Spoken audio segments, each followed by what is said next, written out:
Okay, let's really get into this. You know that moment, right? You're just maybe walking home, doing your thing, and suddenly your kid just asks, completely out of the blue, Mom, how much money do we have? Oh, yeah. And you get that little Yeah. jolt, that split-second pause where you're thinking, uh-oh, Yeah. how do I even answer this? Exactly. It sounds so simple, maybe even a bit, nosy Yeah, on the surface.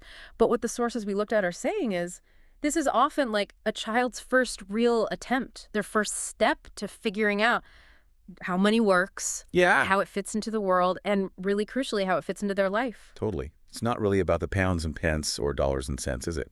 Hmm. So our mission with this deep dive is to explore these, well, honestly surprising findings from the sources about how our different ways of reacting just to that one question can actually, shape how a child thinks and maybe even set them off on quite different life paths. Because they're not really asking for your bank balance, are they? That's what the sources argue. No, they're asking something else. And what's so interesting is how our instincts, the ones that come from a good place, like wanting to protect them, Right. can just completely miss what the child is actually looking for right then. Okay, so let's dive into that first type of response the sources talk about. Yeah. I think a lot of parents might recognize this one. It's the avoidance. Mm. The kids don't need to know about this kind of thing. Yes, that sort of automatic shutdown. It looks like just dismissing it, saying, oh, that's grown-up stuff, or you're too young, or maybe just, that doesn't really concern you, sweetie. And the sources really look into why parents do this. What's the thinking behind it? It often comes down to wanting to protect them, doesn't it? Absolutely. There's this fear, maybe, that the child will start comparing your family to others. Yeah. Keeping up with the Joneses kid version. Right. Or they might start making demands for things or start worrying, unnecessarily about bills and money. Or just this idea that talking about money makes them grow up too fast, steals their innocence somehow. So you try to shield them. You try to shield them. Exactly. And this feels really key. One of the big counterpoints in the sources is, well, kids aren't silly. They're not living in some kind of bubble. Not at all. They already see money working or not working all around them every single day. Oh, absolutely they do. I mean, they hear snippets of conversations about bills, right? They see you choosing maybe this brand over that one at the supermarket. Mm-hmm. They hear their friends talking about the latest gadget or a fancy holiday. They're observers. They know money is real and it has effects. So trying to just pretend it doesn't exist for them, Yeah. it sort of denies what they already see. Denies their reality, yeah. Which brings us back to that key thing you mentioned. If they're not really asking for a number, what is the child trying to get at with that question? Deep down, the sources say it's about safety, it's about security. The real questions hidden behind how much money do we have are more like, are we okay as a family? Is my world stable? Will my needs be met? Food, home, school stuff. Basic reassurance. It's fundamental reassurance, yes. So then what happens, according to the sources, when that fundamental need for reassurance is met with, well, avoidance? When you just shut the conversation down? Well, you create this kind of information vacuum, and the child is left to fill in the blanks themselves. Right. And their imagination might go. Often to the worst case scenario. They might start thinking, oh no, does this mean we're poor? Or is that why I can't have the things my friends have? Or even maybe I shouldn't ask for things. I shouldn't bother my parents. They internalize worries. They internalize potential worries or feelings of lack or just uncertainty. So the source's conclusion on this whole avoidance thing, it's pretty direct. They say it's not actually protection. No, they frame it more as creating distance by shutting down that first, maybe tentative attempt to understand something important about their world. Yeah. You can accidentally signal that certain topics are just off limits. And that can, unfortunately, make the child less likely to come to you with other worries or questions later on. It can erode that feeling of trust, that openness. Wow, okay. That makes a lot of sense. If they learn they can't ask about that, what else might they keep inside? Okay, so if avoidance has these potential downsides, let's look at the other common reaction the sources mention. Yeah. The exaggeration response. And this one sort of goes in two opposite directions, right? It does, yeah. On one hand, you've got parents who downplay everything. They joke about being dirt poor or always say, oh, money's really tight, even when maybe it's not strictly true. Why would they do that? Yeah. Just to be funny. Or it Yeah. can be humor, yeah. Yeah. Or trying to seem relatable, maybe manage expectations so the child doesn't ask for too much, or maybe try to stop them comparing themselves negatively to richer friends. Okay. And the other side. the opposite of downplaying. That's the boasting, saying things like, oh, we're loaded, don't worry about money, you can have anything you want. And the motivation there. Often comes from a fear, ironically. A fear the child might feel deprived or somehow less worthy than their peers if they don't have all the latest things. Gotcha. So the sources point out the big problem with both of these extremes. We adults might think it's, harmless, just a bit of fun, or a way to handle the situation. But children, especially younger ones, they often just don't have that filter yet. They can't easily tell the difference between you playing around or exaggerating and you stating a fact about something fundamental like money. They take it pretty literally. They really do, especially when it comes from a parent. Okay, so let's unpack the impact of the downplaying first. The constant "we're poor" narrative.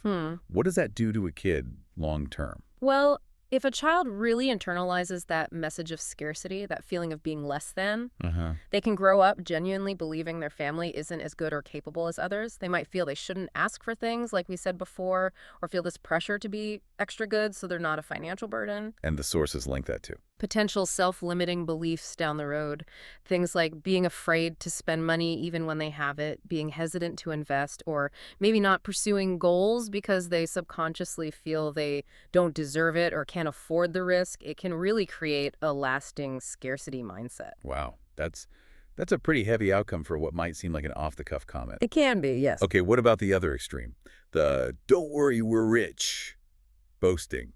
Well, that teaches a totally different but equally warped understanding of money. The child might get the idea that money just sort of appears. Of magic. Yeah, like magic, that it doesn't really need planning and that, getting what you want right now is normal. Instant gratification. And the sources say the reality check comes later. Oh, yeah. The shock can be quite significant when they eventually bump up against the reality that money is finite. You actually have to work for it, and it involves making choices, sometimes difficult ones. And I'm guessing the potential long-term effects of that distortion are also pretty serious. They certainly can be. Things like impulsive spending habits. Maybe living consistently beyond their means as adults. Right. Debt. Exactly. Or developing a really skewed value system where your worth is tied to money or possessions. What you own equals who you are. And maybe constantly comparing yourself to others. That too. A kind of constant unhappy treadmill of trying to keep up, always feeling like others have more. So again, with both downplaying and boasting, neither of those actually gives the child what they were looking for in the first place. No, they didn't get that simple reassurance or honest picture. Instead, they got drama or extremes or just plain confusion. They got distortion. Yeah. The sources basically conclude that these exaggerated answers, even if the parent meant well, really distort a child's perception of how money works and what reality looks like. This really does highlight the challenge, doesn't it? If avoiding it builds distance, and exaggerating creates this warped view, how do you give them that security and understanding they need without, giving them your detailed financial plan or overwhelming them? Well, that brings us nicely to the third approach the sources really champion. The honest explanation response. Exactly. Connecting money not just to some abstract number, but linking it clearly to work, to needs, and crucially to planning. So what does this look like in practice? It's about taking the question seriously, right? It is. It means pausing, maybe getting down on their level, and giving a simple, age-appropriate, but fundamentally truthful explanation. And the sources even offer a sort of basic script, don't they? A core message. Yeah, something essentially like this. Okay, so we have money because mommy and daddy, or whoever the adults are, go to work. And that money we earn. We use it for the important things our family needs. Like the food we eat, keeping our house warm, the electricity, the water, paying for your school things. We don't always have lots of extra money for everything we might want. Managing expectations gently. Exactly. But because we work and we plan how to use the money, we make sure we always have enough for what we truly need to live well. This sounds really simple. But it packs a lot in, doesn't it? Yeah. What does that immediately teach a child? It teaches some really fundamental truths right away.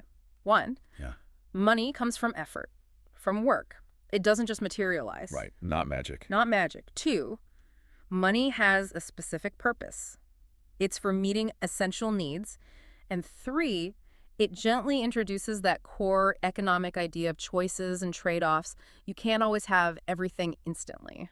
And the sources are pretty clear that kids can handle this, Yeah. that we often underestimate their ability to grasp these concepts. Absolutely.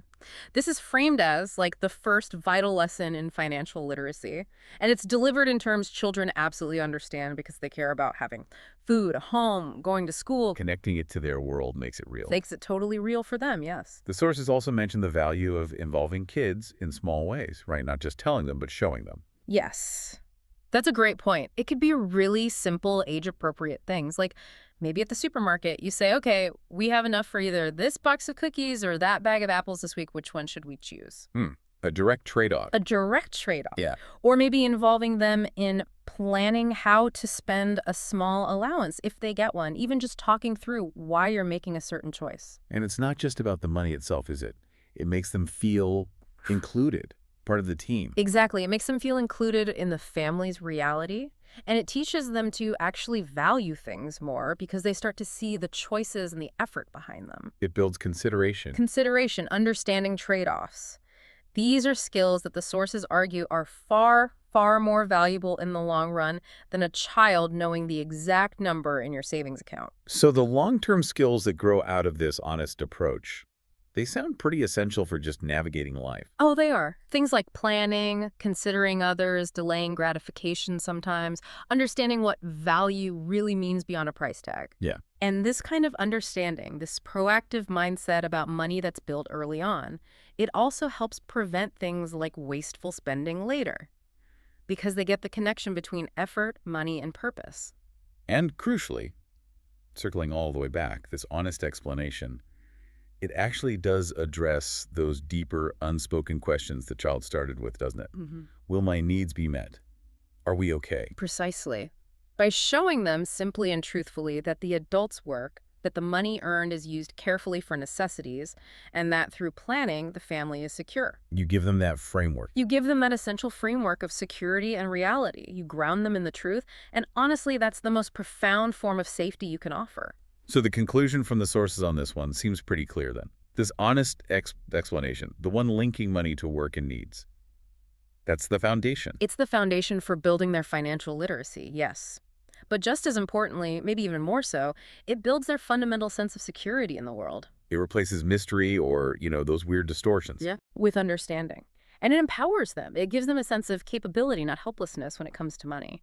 So looking back at this whole deep dive, it really is quite striking, isn't it? How that one seemingly simple question, Mom, how much money do we have, is actually this little invitation from a child. An invitation to learn about security, about reality, about how their world works. Yeah.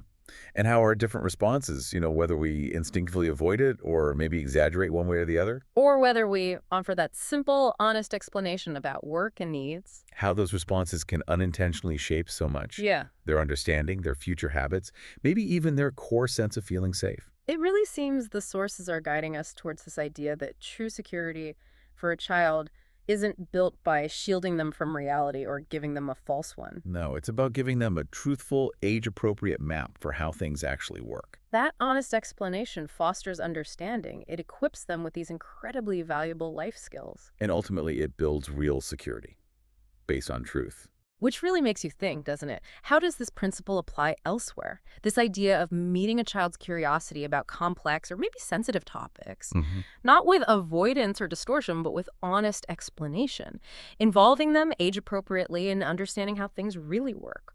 What other areas of life could we build that same kind of trust and capability and true security in just by explaining the reality?